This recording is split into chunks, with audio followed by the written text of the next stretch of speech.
Alright, so welcome back. My name is Jesse, and in this wonderful and exciting tutorial, I'm trying to explore a very nice library called TinyDB. Right, so TinyDB is a simple way to be able to store data on a JSON file. Right? So it's a document-oriented database similar to SQLite. So SQLite and DuckDB are simple but very powerful embedded database. So this is the most popular database in the world. SQLite. It is found on your phones, on your laptops, everywhere, right? And because it's very simple but yet powerful, it is found everywhere. There's another embedded database like DuckDB, which is very useful for analytics. And then, of course, there are also other powerful database engines like Postgres, MySQL, SQL Server, and then the different forms of document-oriented graph database and the new SQL databases right around. But let's see what TinyDB is. So TinyDB is a document-oriented database. That means that it stores everything inside JSON. So the use case is that in case you have something like this, so let's say I have my JSON file, something like this, right? And then I can just say this and I write this JSON file to a file, this JSON data to a file, which is open here, right? If I go back here and in case I want to append to it, I will now read it again, and let's say append something different again to it.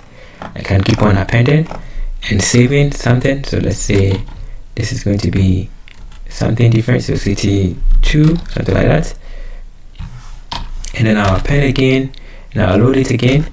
Then I'll need to write a big function like this, right, to be able to get the file and append some new data to it, and then run this, and I have to check, open the file, make sure that it's the right type, whether it's a list or it's a whatever it is, open the file, append the data, check if the file exists, all of this logic, right? In case I want to keep on updating some JSON file and then storing data in it. This is for minimal project. This is a lot, right? So there's a simple way you can do this, but the simplest way is to use TinyDB. So let's see how to work with it. So in case you don't have TinyDB, you can install it on the system with this option here. So let's install it. So this is going to be the installation. So pip install TinyDB, and then you can install it on the system. Now let's explore the various things we can do with it. So I'm just going to go back here. Let's load the package. The package is called TinyDB. So let's import TinyDB, and let's see the various methods of it. So it's a very simple library that is very useful in case you want to do something simple, right? Not for production ready, but simple project that you want to do in case you don't want to use SQLite or DuckDB and you want to just store your data inside JSON file, right? So we can see that we have the TinyDB object here. We have the query, which is very useful to help you do search. There is a storage, and then there are some other methods. So let's start with it. So first, in case how do you create a database? We're going to create a simple DB, right? We do that with just option. The option is going to be, I can call it my DB. Let's import. So from TinyDB, import my TinyDB object, as you can see from here. Then I'm just going to create my DB object here. It's going to be my TinyDB, and this one was going to take in the name of the Excel file, right? So whatever is Excel file, so I can call this my data.json, and the extension is JSON, and then you can now save this data inside JSON, and automatically it's going to create a simple JSON file in which you can actually store the data there, right? So something like this. So let's run it, and if I go back here and I check in my location, you can see that that's created a JSON file, and you see that it's here, right? How do I insert data to it? So in case I want to insert data to it, you can simply do something like this. I can just say my db.insert, and I can just pass in my data. So I'll pass in the data, like whatever data is going to be. Let's say I'll pass in a name. So let's give, everybody likes their name, so let's give a name like Jesse, and then I'll just pass in, let's say, a place, right? Something like this, and then call it as Ghana, right? Oh, it can be any place. So this is a simple dictionary that you have created, and then, or a JSON file, right, or Python object, and then we are trying to save it inside. So the moment I run this, you get a result of 1. That means that saves the data. If I open this file here, so let's open it again. So let's run it again. So and then if I open, I hope it opens. Yeah, let me open it from here so you can see what I've done. This is the data, right? It seems that my PyCharm, my Jupyter notebook is not trying to open. So now you can see that I saved the data here, and then you see that the name I saved here, this was the first one, and this was the second one, the one I tried again, right? And then it automatically gives it an ID, and it's stored in this format of default. So this is how TinyDB stores its data. Perfect. Now once the data is stored, we can now come back again, and then we can insert more to it. So in case I want to insert multiple data or append to it, right, I can simply do same db dot insert, say multiple, and it can take in a list, right, a list of dictionaries. So now I can pass in some multiple data that I want to pass in there. So let's say something like this, right? So I can just pass in a list here like this,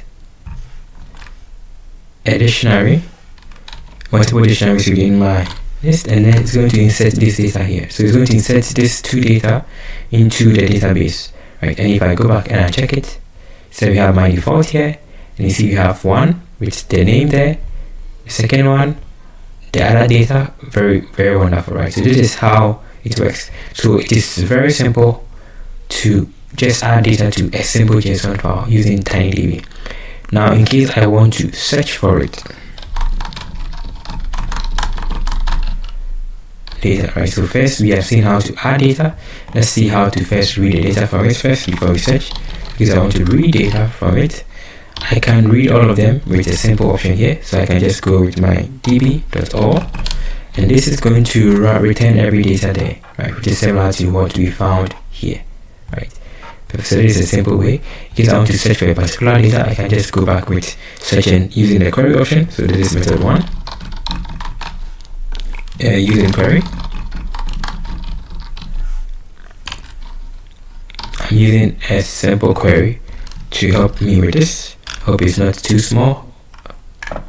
Yeah, so let's hide this.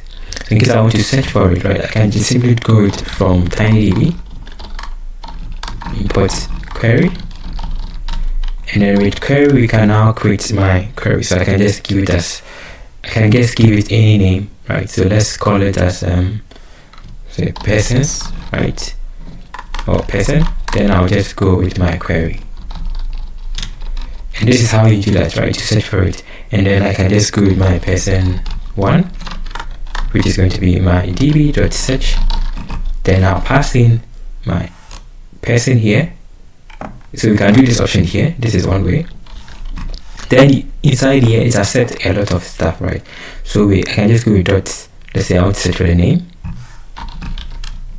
and then I can now pass in the name I want to search for. Say, let's say I want to search for the name Sam Brown. And now this is going to search the data and return this Sam Brown. So let's print this person 1. And now you see that we have that Sam Brown there, right? So this is how we can do that. You can also do it in this way. So this is method number 1, using the query option. You can also write the query in case you don't want to write it this way, right? You can also write it something like this. So let's try another example. So I'll call it as person 2. You can just do this query, right, like this, and then just pass in the name. So let's pass in the name like Jesse, and then let's print it out. Now you see that we can search for it, right? So you can either use a variable and then search straight away, or just go to query.name, right? This is one way you can actually search for something's in dark in TinyDB. Very cool. Now in case you also want to retrieve without using a query, this is method 2. This is in case you want to use ID. So as you could see from here, we had number 1, number 2, number 3, number 4. These are automatically added by TinyDB itself. So if I go back here, here you can see from the data we had, we already have some automatic ID given, right? So 2, 3, 4, and the rest. So in case I want to search by that ID, I can also do the same thing. So I can simply do the same as my, let's say, person 3, right? I can just go with my DB dot and specify dot get. Then I can specify the ID that I want to get from it, right? So I can give it a specific ID. So let's go to doc, that is it. So by default, document ID, so 3, and then let's print this person 3, and then I get it, right? So you can actually use this method here, right? The query, or you can just use the document ID to be able to retrieve data. So I've seen how to create a database, insert or add data, insert multiple data. You have seen also how to read all the data and how to search for a simple data, right? You can also do some complicated stuff in case you want to check if a data exists. You can also do the same thing. So for example, like in case I want to check if my data exists, I can also do the same thing, right, with TinyDB. We can also update some data. So update. So how do we do that? So in case I want to update, let's say Jane Smith to something else, I can also do the same thing.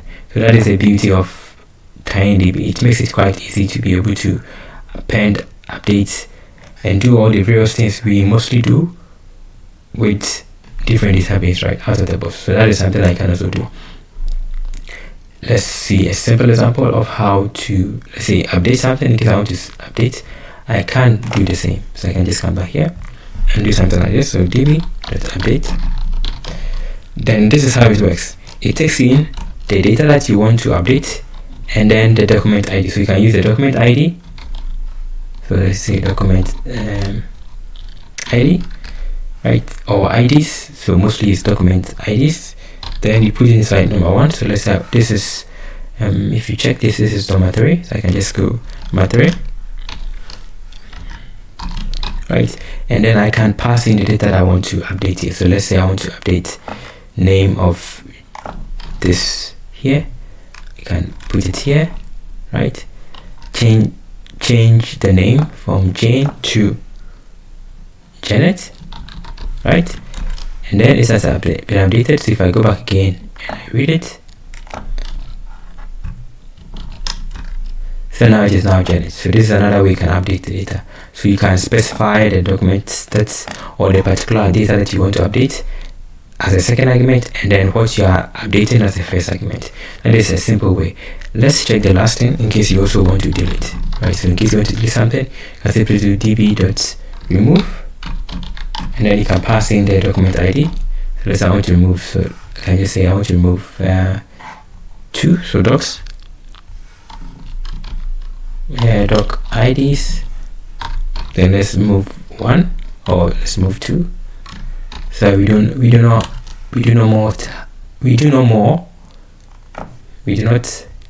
have the db.all. Now just is only 1, right? So this is how to use TinyDB. So I've seen how to use this simple TinyDB to be able to manipulate and work with JSON files. In case you have a JSON file already and then you also want to work with it, you can also do the same thing. One more thing you can also do is that you can also do matches. So I can do a match to search for something. So I can do db.search. Then in case I want to search for something, I can do query dot name. I want to get matches, so name dot matches. Now pass in matches the name, let's say J, right? So let's see, and then I can just pass it out. So this matches here can also go with regex expression, right? I can do query name matches J. Then let's close it, and then see that it was able to match all the name that has J, right? So you can also do this form of regular expression matching, which is very cool. I can say I want them that's at the beginning, right? And get it again, or at the end. Then we don't get any, right? So you can do any of these cool stuff, right, out of the box. Very nice. So that is how to work with TinyDB, right? Very cool. So thank you for watching, and see you another time. So one more thing, in case you have a JSON file, let's say I have my own custom JSON file and I want to automatically add those data into my TinyDB, or convert my JSON file into TinyDB, you can just do the same thing. It's quite simple to do. All you have to do is that you just load the data and then you set it, right? So that is a basic way of it. So let me show you a simple example. I have some data that I want to automatically pass into TinyDB. So let's see an example here. I have this here. So let's say I have, this is the simplest way of doing it. Let's say I have my JSON data here, some JSON data here, and I want to insert them into TinyDB. I can just do my DB, right? Then my standard data that I want to insert, I just go with this, I read it, then insert multiple, and this is going to automatically insert your JSON, your data into this data.json TinyDB option. So thank you for watching the tutorial. In case you have any question or contribution, you can put that in the comment section below. Let me know your opinion about this tutorial. See you another time. Stay blessed. Bye.